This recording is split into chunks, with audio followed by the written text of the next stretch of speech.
อยู่ทั้งนี้ก็มีหน้าบ่มีแต่ไห้เนาะโอ้อันนี้คือตลาดปลอดสารพิษสินค้าเพิ่นนี่ปลอดสารพิษเพิ่นบ่ได้ใส่ฟืนเต็มกล่องตารางเลยเฮือนหลังนี้พี่น้องเนาะอัดแน่น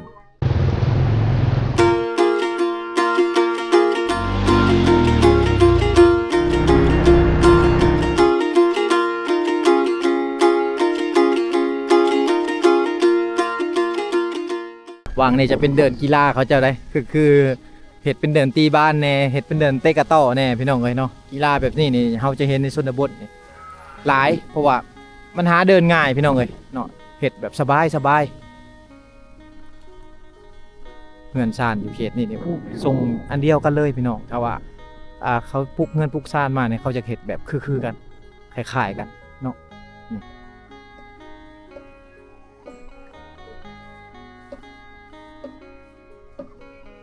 เงินสารเพิ่นพี่น้องเลยอันนี้แนวตากเนาะตากอันนั้นเพิ่นปลาไว้คือตากไม้เห็นบ่เนาะแนวตากหน่อไม้เพิ่นเดี๋ยวนี้หน่อไม้หมดแล้วพี่น้องหมดช่วงคายแหละก็บ่ได้เฮ็ดแล้วป้า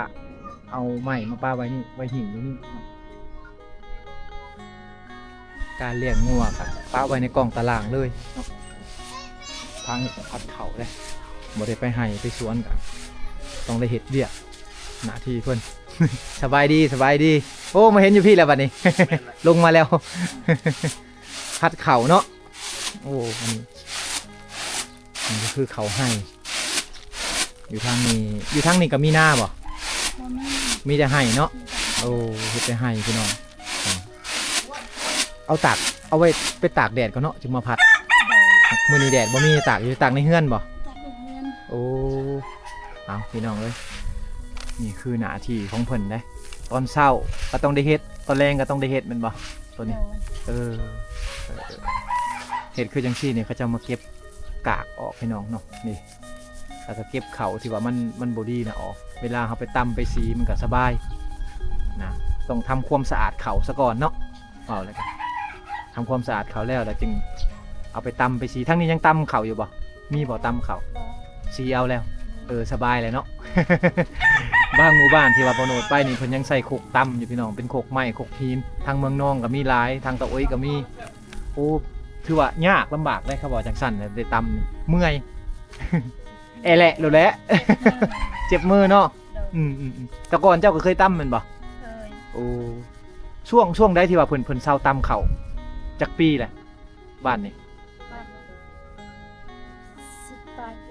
โอ้10 ปลายปียังตำอยู่หรือว่าเศร้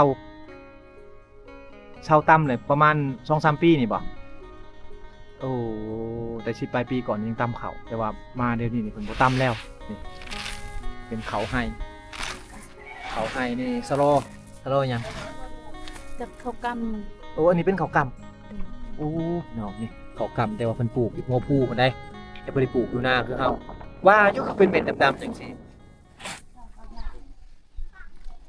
โอ้สะแงดเนาะ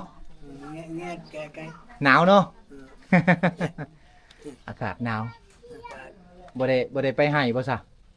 พักผ่อนบ่เอาเลยบ่ไปเฒ่าเราบ่ไปให้แต่ลูกๆหลานๆไปเนาะลูกหลานไปพูดเวลาเพิ่นไปให้ไปชวนไปคนเขามันก็ใช้รถตอกๆในได้พี่น้องทางนี้เนาะถือว่าดีไปอีกแบบนึงบางบ้านนี่เพิ่นบ่มีรถตอกๆในแบกเขาลงมาไกลเติบเยิงไกลพี่น้องเอ้ยสบายดี บันชวนอันนี้สูบกอกเนาะสูบกอกน้ำสูบกอกผู้หญิงทั้งนี้แต่สูบกอกเนาะบ่คือทางเฮาได้พี่น้องถ้าว่าปลากระคัวบอกใหม่ถ้าว่าบ่สูบบ่ได้บ่มีแห้ง อันนี้บนงาเรียกมึงแกมาเรียกมึงทายงาปะอันนี้เขายังเขาให้บ่นี่เขาให้เป็นเขาให้เขาใหม่สูบโลดบ่เป็นหยังสูบโลดลืมอีสูบบ่สูบละเมื่อยเนาะเคยสูบไปให้ไปสวนนี่ต้องได้ถือไปนำบ่นอนคันบ่สูบไป ไปให้ได้ถือไปนำมันบ่ แม่ ลืมบ่ได้มันบ่เท่านี้ บ่ได้ ถ้าลืมแหละโอ้ยได้กลับมาเอาโลดนี่ลืมมาอยากนอน อยากนอนเฮ็ดเวียกบ่ได้ อืม เป็นอันนั้นข่อยขอเบิ่งแหน่ เข้ามา ครับจับเฮ็ดเองเนาะอัน เฮ็ด กรอบ เอง บางคนสูบเป็นบังใหญ่ๆเนาะบางคนก็สูบแบบนี้ เป็น ยาสูบนี่เป็นหืดนี่เพิ่นปลูกเองแมันบ่ แม่ นี่ปลูกเองเลย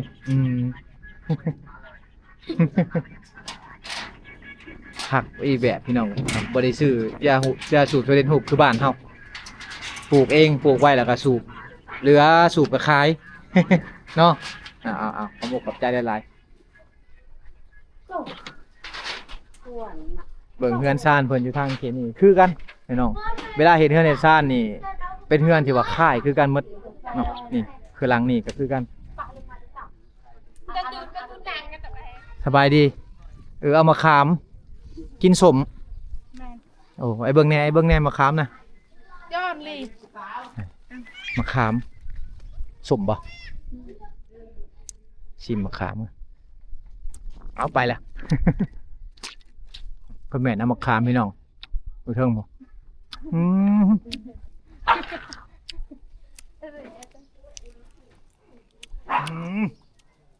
สมขนาดเลย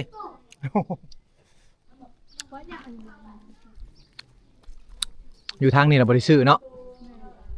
อยู่ในเฮือนในซ่านมีตามเฮือนตามซ่านนี่กับมีหมดพี่น้องอยู่ใกล้ๆกันนี่แหละส่วนหลายเฮือนทางนี้เป็นพี่น้องกันเลยเขาอยู่ใกล้ๆกันเฮือนเขาเนี่ยจะบ่ได้มีหัวบ่มีเขตแดนเฮือนซ่านพี่น้องเนาะบ่ได้ไปโรงเรียนบ่ช่วงนี้เจ้าบ่ได้ไปโรงเรียนบ่ไอ้ถามเนี่ยชื่อเจ้าชื่อหยัง ลืม เจ้าชื่อหยังเจ้า ดาวอน ชื่อดาวันสั่งครอบครัวแล้วบ่สั่งแล้วเนาะผู้นั้นเด้ชื่อหยังไปแล้ว เอาบ่วนเพิ่นแหละพี่น้องเอ้ยเพิ่นอายกล้องพูนบ่าวโนสิพาพ่อแม่พี่น้องไปเบิ่งอันผู้เฒ่าเพิ่นกำลังจักสารอยู่จักเพิ่นสารหยังแบ่นี่ก็เต็มเฮือนเลยเนาะทั้งแบ่ทั้งหมูเอาไปใช้นั่น โอ้ทั้งแบ่ทั้งหมูพี่น้องเอ้ยมีแต่โตตุ้ยๆเลี้ยงแบบสิเพิ่นเลี้ยงแบบตามธรรมชาติอะไรเพิ่นปล่อยอะไรเพิ่นจะบ่ได้ขังไว้คืออันหมูอยู่ในฟาร์มสัตว์เนาะปล่อยแบบสี่เลยมีแต่โตใหญ่ๆตุ้ยๆพุ่นสังเกตเบิ่งพุ่นมีแต่โตตุ้ยๆพุ่นเต็มหมดเลยบันชวนสบายดีบันชวนอีพ่อเอ้ยดูเห็ดตอกมัดเข่าบ่แม่น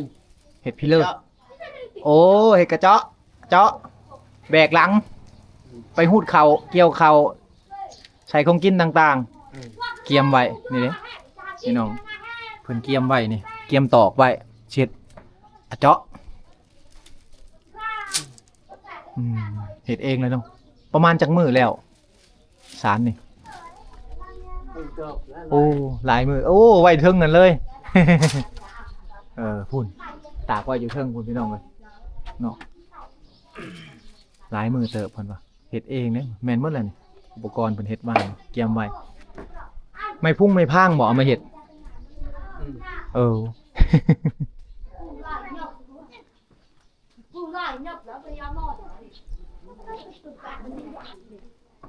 สบายดีโอ้จะโดยเนาะพอขึ้นไปในเด้อพอขึ้นเฮือนในเด้อโดยจังลาวกะเว้าลาว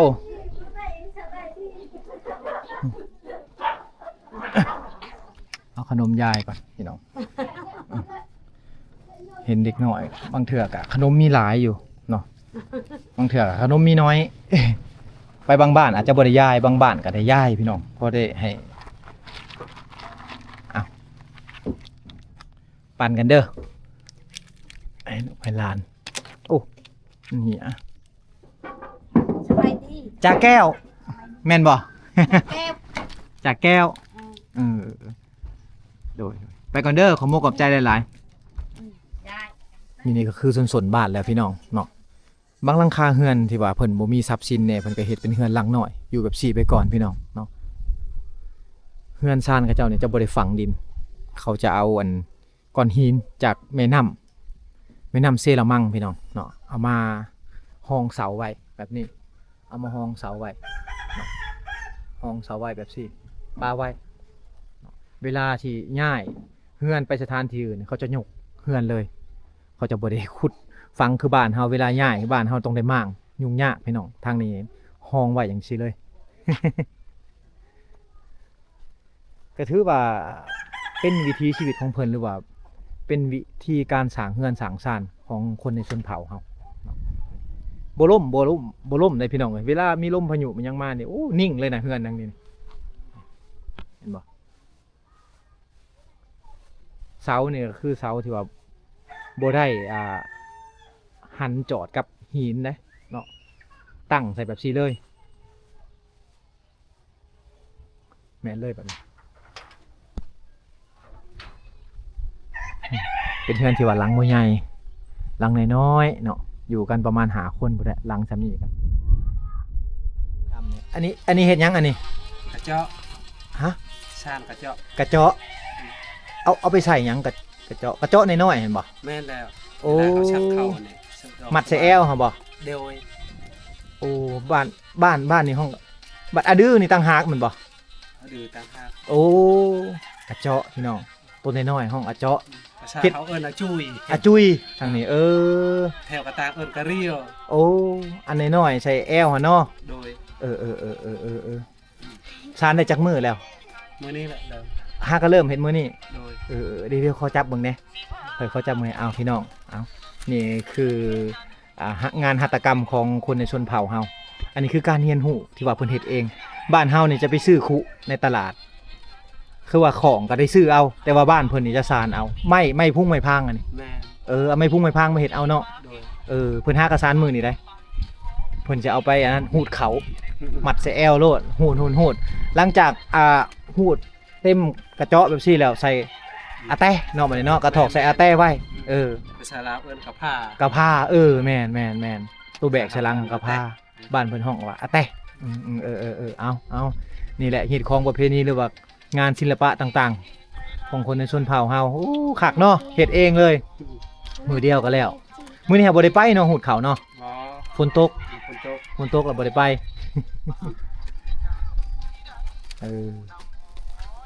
มือเดียวก็แล้วเพิ่นว่าเฮ็ดอันนี้เฮาเฮียนดนบ่โดยพ่อแม่ได้สอนให้เนาะตะกี้พ่อแม่สอนพอทางเขตนี่แต่ก่อนนี่ลำบากได้พี่น้องบ่ได้มีตลาดได้บ้านเพิ่นนี่บ่มีตลาดบ่มีห้างร้านสรรพสินค้าฉะนั้นเนี่ยชาวบ้านเขาต้องได้เรียนรู้เฮ็ดเองอันนี้ก็เป็นงานหัตถกรรมเลยแหละเนาะที่ว่าสืบทอดมาแต่รุ่นพ่อรุ่นแม่คักเนาะ เฮ็ดเองเลยสบายเลยทางบ่ได้ซื้อคือบ้านเฮาสบายเลยหางก็เฮ็ดมื้อนี้น่าจะแล้วเพิ่นว่าไว้ก็ได้ใช้บ่ไม่ใช่ครับเดี๋ยวนี้บ่มีหลายโอ้วายหายากแล้วเชือกอันนี้เอาเสือกยางเสือกยางนี่เสือกยางแบบซี่พี่น้องเพิ่นใช้เสือกยางแบบซี่ตัวที่เขาหัดกระเป๋าหัดเครื่องอยู่ในตลาดนะเอามาเฮ็ดแทนหวายกระทนคือกันทนเงินเพิ่นอยู่ใกล้ๆกับแม่น้ำเซรามังเนาะเวลาที่ว่าน้ำมากน้ำหลายหรือว่าช่วงปลาขึ้นพี่น้องชาวบ้านเขาเจ้าจะไปปล่อยไหลมองเนาะแบบนี้แหละไหลมองหากินตามธรรมชาติถ้าว่าบ่ได้ไปกับปลาไว้แบบซี่ก่อนพี่น้องปลาตากไว้เนาะแบบช่วงยามแรงๆเขาจะเห็นชาวบ้านเขาจะยามลงไปไหลมองไว้โอ้ทางหลังผู้ใดแม่น้ำเซรามังพี่น้องเนาะอยู่หวังตีนพูนไว้นั่นสวนผักพวกนี้สวนผักออร์แกนิก เราจะเห็นหลายที่ว่าชาวบ้านเขาเจ้าจะปลูกผักแบบนี้จะยกสูงขึ้นเพราะว่าบ่ให้ไก่มันเคี่ยหรือว่าบ่ให้สัตว์เลี้ยงกินพี่น้องเลยเนาะสวนผักออร์แกนิกมีต้นหมักเพชรก็มีพี่น้องนี่เนาะมีผักบัวกำลังปลูกใหม่ๆเลยเป็นสวนผักออร์แกนิกของชาวบ้านเขาเจ้าผักกาดพี่น้องได้ถือได้หิ่งตากเครื่องอยู่บ้านเฮาซื้อนี่ราคา 2,000-3,000 บาทพี่น้องเลยราคาสูงเนาะแต่ว่าบ้านเพิ่นนี่เอาไม้ไผ่มาแต่สวนเพิ่นแหละมาเฮ็ดเอาเลย โอ้เฮือนหลังนี้ฟืนเต็มกล่องตารางเลย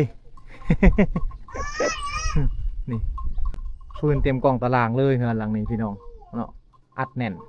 ช่วงนี้ก็เอาได้หลายที่สุดเนาะถ้าได้หลายแห่งดีเพราะว่าจะหน่อยช่วงฤดูหนาวเพิ่นจะใส่หลายใส่ทั้งเฟียงไผ่แน่ใส่ทั้งแต่งกินแน่เนาะทางขางเฮือนก็มีบันชวนอีพอเอ้ยบันชวนสบายดีอ้าวเห็ดพิเลอร์นี่บันชวนเห็ดยังอีพอ เห็ดช้อนยักษ์ชานช้อนนะลูก ช้อน แบบได้ช้อน ช้อนยักษ์ช้อนอันนั้นกุ้งอีกช้ โอ้ อนปลานะ เครื่องสอนกุ้งสอนปลาพี่น้องเช็ดอันโอ้เห็ดเป็นแบบใดเนาะบ่โนดกับบ่มีอันน่ะตัวอย่างให้พี่น้องได้เบิ่งเนาะ ทุกอย่าง มันสิเป็นจุ่มๆบ่ เออ โอ้แบบเฮา แบบ เอาวางลงแล้วกวดหินใส่ฮะบ่ กวาดหิน โอ้ ใช่ เพิ่นห้องยังทางภาษาบ้านพอ ฮะ ภาษาปะกุเพิ่นห้องได้ ชาปะโกอนุ อะนวก อนุ อะนวกพี่น้องอะนวกนั่นแหละ เออ ตุมัดใส่แอวนะ เออ แล้วก็เวลาไปหาอันปลายามน้ำขอนเพิ่นจะเอาวางลงแล้วก็เพิ่นก็กวดหินใส่เนาะกวดใส่แล้วก็คอยเอาขึ้นมาเบิ่งกวดยกขึ้นเบิ้ง ถ้าบ่มีแล้วก็ทอกทิ่ม ทอกทิ้ง หาก็เฮ็ดมื้อนี้บ่ เฮ็ดมื้อนี้แหละ เป็นงานหัตถกรรมของชาวบ้านเขาทางบ้านเพิ่นจะห้องว่าอันวก คนผู้เฒ่าผู้แก่คือ เฮ็ดเป็นเนาะ เฮ็ดแนวนั้นนั่นแหละ ถ้าว่าวัยรุ่นแล้วบ่เป็นแล้วมันบ่ทางนี้ วัยรุ่นนั่นบ่เป็น อ้าว คือพ่อเครื่องวัยรุ่นก็บ่เป็นคือกัน เนาะเฮาเป็นแต่ยุคเฮาเนาะ ยุคไผยุคมัน เป็นแต่รุ่นไผรุ่นมันรุ่นพ่อรุ่นตาง เนาะรุ่นนี้รุ่นเทคโนโลยี รุ่นทันสมัยรุ่นลูกนี่รุ่นโหลดรุ่นล่างรุ่นโทรศัพท์พี่น้องเขาก็บ่ค่อยเป็นดอก มีแต่ลิ้นโทรศัพท์ ค่อย คือพ่อลิ้นโทรศัพท์ก็บ่เป็นนะ สารเอา เอา เฮ็ดจากสารเอา เฮ็ดชาญนี่ชาญเอา เฮ็ดชาญก็เป็น ไม่หยังพอมาเฮ็ดนี่ไม้พางบ่ ไม้พางนั่นนี่ โอ้ไม้พางทั้งนี่ห้องไม้พางนี่ภาษาปะโกะนี่ได้พอ รัง โอรังโอ้ฮันลีนเนาะ คือภาษาฝรั่งเลย เฮ็ดเองใส่เองพี่น้องเอ้ยหัตถกรรมเครื่องหาอยู่หากินกะเนาะเอา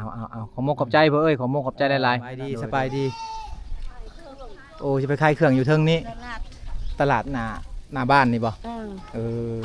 เพิ่นสิไปขายเครื่องกุยไปเนาะอยู่ใกล้ๆขายอยู่ขายยังขายผักบ่ขายผักขายหญ้าตะบัดบ่ ไข่หมดทุก โอ้ขายมะฮุ่มมีเครื่องขายมะพุ่นเพิ่นจะไปขายเครื่องอยู่พุ่นพี่น้องตลาดทางเข้าบ้านนี่แหละนี่คือตลาดแคมหมู่บ้านพี่น้องหรือว่าหน้าหมู่บ้านเพิ่นเนาะเป็นตลาดเครื่องปลาของดงหรือว่าเครื่องไห้เครื่องสวนเพิ่นจะเอามาขายอยู่นี่ทั้งหมดเลยมีหมักกล้วยมีขิงมีข่าพี่น้องเนาะครบตัวนี้จะเป็นเครื่องที่ว่าเพิ่นเอามาแต่สวนเพิ่นเด้อนี่หมักทั่วหมักกล้วยพี่น้องเฮ็ดมีครบหมดเลยหมักเนาะทางนี้อันนี้ก็นี่แหละเจ้าของเพิ่นก็นั่งเต็มกันอยู่นี่แหละหนาวๆซะเนาะนั่งลมกันไปพร้อมคลายเครื่องไปพร้อม